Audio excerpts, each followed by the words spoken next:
السلام علیکم ورحمۃ اللہ۔ حضرت علی رضی اللہ عنہ کا ایک اہم فیصلہ۔ پیارے ساتھیوں، ہمارے پیارے نبی صلی اللہ علیہ وسلم کے ایک چچا کا نام عمران کنیت ابو طالب تھی۔ ان کی بہت سی اولادیں تھیں، جن میں سے ایک حضرت علی رضی اللہ عنہ بھی تھے۔ ایک مرتبہ ایسا ہوا کہ مکہ معظمہ میں قحط پڑ گیا۔ لوگوں کو کھانے پینے کی دشواریاں ہونے لگی۔ مکہ کے سارے لوگ اس مصیبت میں گھر گئے۔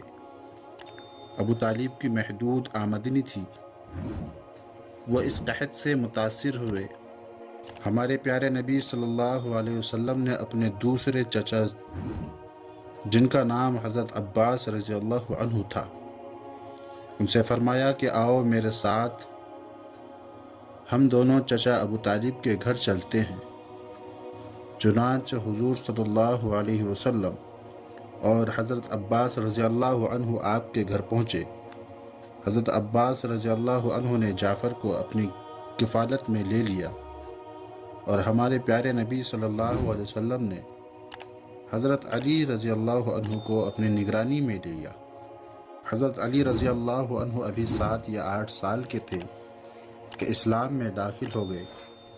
حضرت علی رضی اللہ عنہ حضور صلی اللہ علیہ وسلم کی تربیت میں رہے اور کم عمر کے لوگوں میں سب سے پہلے اسلام میں داخل ہوئے۔ حضرت علی رضی اللہ عنہ کا کنیتی نام ابو تراب تھا، اور یہ نام ہمارے پیارے نبی صلی اللہ علیہ وسلم کا رکھا ہوا تھا۔ اس نام میں خاص محبت ہے۔ ایک دن حضرت علی رضی اللہ عنہ مسجد نبوی کے دیوار کے پاس زمین پر آرام فرما رہے تھے۔ اتنے میں حضرت محمد صلی اللہ علیہ وسلم مسجد میں تشریف لائے اور حضرت علی رضی اللہ عنہ کو زمین پر لیٹے ہوئے دیکھ کر آپ کو اٹھایا اور آپ کی پشت انور سے مٹی جھاڑتے ہوئے فرمایا، اجلس ابا تراب، مٹی والے اٹھ بیٹھ۔ حضرت علی رضی اللہ عنہ کو یہ لفظ اتنا پسند آیا کہ وہ ابو تراب کہنے والے سے بے حد خوش رہتے۔ پیارے ساتھیوں، حضرت علی رضی اللہ عنہ کو باب مدینۃ العلم بھی کہا جاتا ہے، کیونکہ وہ بڑے سے بڑے مشکل مسائل کو کم وقتوں میں حل کر دیا کرتے تھے۔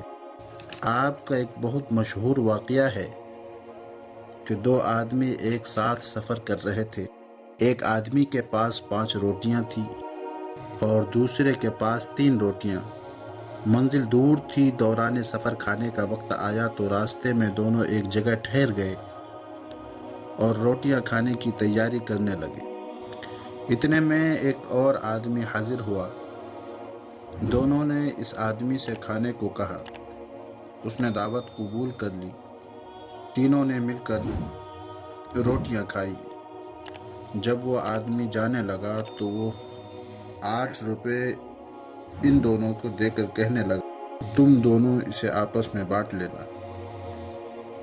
چنانچہ بانٹنے کے وقت 5 روٹی والے نے کہا کہ میں 5 روپے لوں گا، اور چونکہ تمہاری 3 روٹیاں ہیں اس لیے تو 3 روپے کا حقدار ہے۔ 3 روٹی والے نے کہا، ایسا ہرگز نہ ہوگا، بلکہ 4 روپے میرے اور 4 روپے تمہارے، اس لیے کہ ہم لوگوں نے مل کر روٹیاں کھائی ہیں، اس لیے دونوں کا حق برابر ہوگا۔ دونوں میں تکرار ہونے لگی۔ دونوں اپنے فیصلے کے لیے حضرت علی رضی اللہ عنہ کی عدالت میں پہنچے۔ آپ نے سارا واقعہ سنا اور سننے کے بعد 3 روٹی والے سے کہا، اگر تجھے 3 روپے ملتے ہیں تو اسے لینے سے انکار مت کر، ورنہ اگر حساب کرے گا تو تمہارے حصے میں صرف 1 روپیہ آئے گا۔ وہ حیران ہو کر بولا، بھلا یہ کس طرح ہو سکتا ہے؟ حضرت علی رضی اللہ عنہ نے فرمایا، اچھا سنو، تمہارے 3 روٹیاں تھیں اور تمہارے ساتھی کے 5، کل 8 روٹیاں ہو گئی۔ تم کھانے والے 3 تھے، اب 8 روٹیوں کے 3 ٹکڑے تو 20 ٹکڑے ہو جائیں گے۔ ان 20 ٹکڑوں کو 3 حصوں میں تقسیم کرو تو 8-8 ٹکڑے سب کے حصے میں آئیں گے، یعنی تینوں آدمیوں نے 8-8 ٹکڑے کھائے۔ 8 تم نے، 8 تمہارے ساتھی نے اور 8 تمہارے مہمان نے۔ اگر تمہاری 3 روٹیاں تھی تو اس اعتبار سے تمہارے 9 ٹکڑے ہوئے، اور تمہارے ساتھی کی 5 روٹیاں تھی تو اس اعتبار سے 15 ٹکڑے ہوئے۔ تم نے اپنے 9 ٹکڑوں میں سے 8 ٹکڑے کھائے، صرف 1 ٹکڑا بچا جو مہمان نے کھایا، لہٰذا تمہارا 1 روپیہ ہوا۔ تمہارے ساتھی نے 15 ٹکڑوں میں سے 8 خود کھائے اور اس کے 7 ٹکڑوں کو مہمان نے کھایا، لہٰذا 7 روپے اس کے ہوئے۔ یہ فیصلہ سن کر وہ آدمی حیران رہ گیا اور اسے 1 ہی روپیہ ملا۔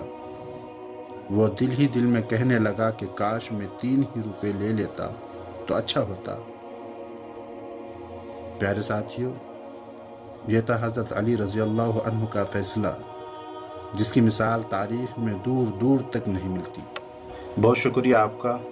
ہماری اصلاح اچھی بری اور اگلے ٹاپک کے لیے ضرور کامنٹ کریں، ویڈیو کو لائک کر سکتے ہیں، اور ایسے ہی ویڈیوز کے لیے چینل کو سبسکرائب کریں۔ ہماری ویڈیوز کی پہلی نوٹیفیکیشن کے لیے بیل آئیکن ضرور پریس کر دیں۔